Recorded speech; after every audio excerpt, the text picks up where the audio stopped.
Bismillahirrahmanirrahim. Assalamualaikum warahmatullahi wabarakatuh.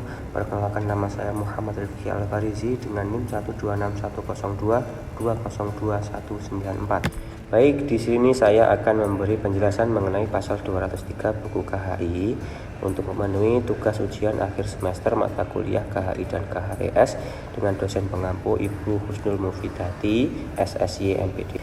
Dalam pasal 203 terdapat dua poin yang berbunyi: 1. Apabila surat wasiat dalam keadaan tertutup, maka penyimpanannya di tempat notaris yang membuatnya atau di tempat lain, termasuk surat-surat yang ada hubungannya. Untuk poin yang kedua, bila mana suatu surat wasiat dicabut sesuai dengan pasal 199, maka surat wasiat yang telah dicabut itu diserahkan kembali kepada pewasiat. Untuk analisis pasal di sini dijelaskan dalam undang-undang positif, Al-Quran, kesepakatan ulama, serta kenyataan yang sudah terjadi dalam masyarakat atau realita masyarakat.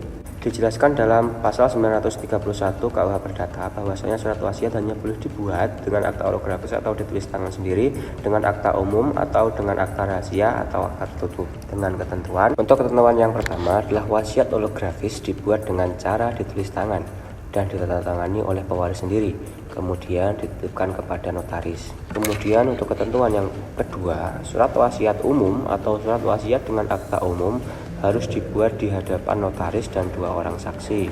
Dan untuk ketentuan yang ketiga, surat wasiat rahasia atau tertutup dengan ketentuan pewaris, baik jika dia menuliskannya sendiri ataupun jika ia menyuruh orang lain menulisnya, pewaris harus menandatangani penetapannya.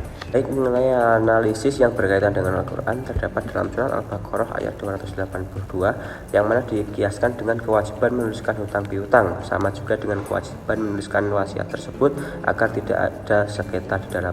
Adapun ayat lain yang berkaitan dengannya adalah surat Al-Baqarah ayat 181 yang mana barang siapa mengubah wasiat setelah mendengarnya, maka sesungguhnya dosanya hanya bagi orang yang mengubahnya. Sungguh Allah Maha mendengar, Maha mengetahui.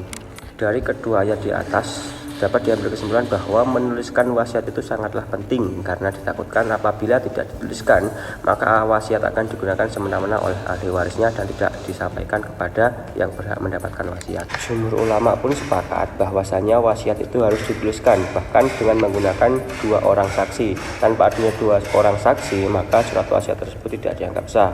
Adapun realita masyarakatnya, banyak kejadian di mana jika surat wasiat dititipkan kepada orang yang tidak cakap hukum, sering terjadi pengubahan wasiat yang disebutkan oleh sokokan ahli waris.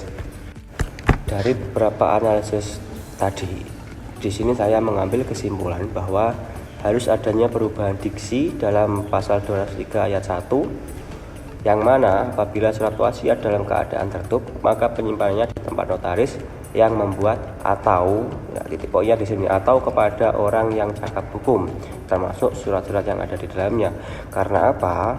Perubahan pasal di sini bertujuan untuk meminimalisir terjadinya pemalsuan surat, karena bisa jadi yang dititipi itu berkhianat karena kurangnya pengetahuan mengenai hukum yang terdapat di dalam Indonesia, terutama mengenai wasiat.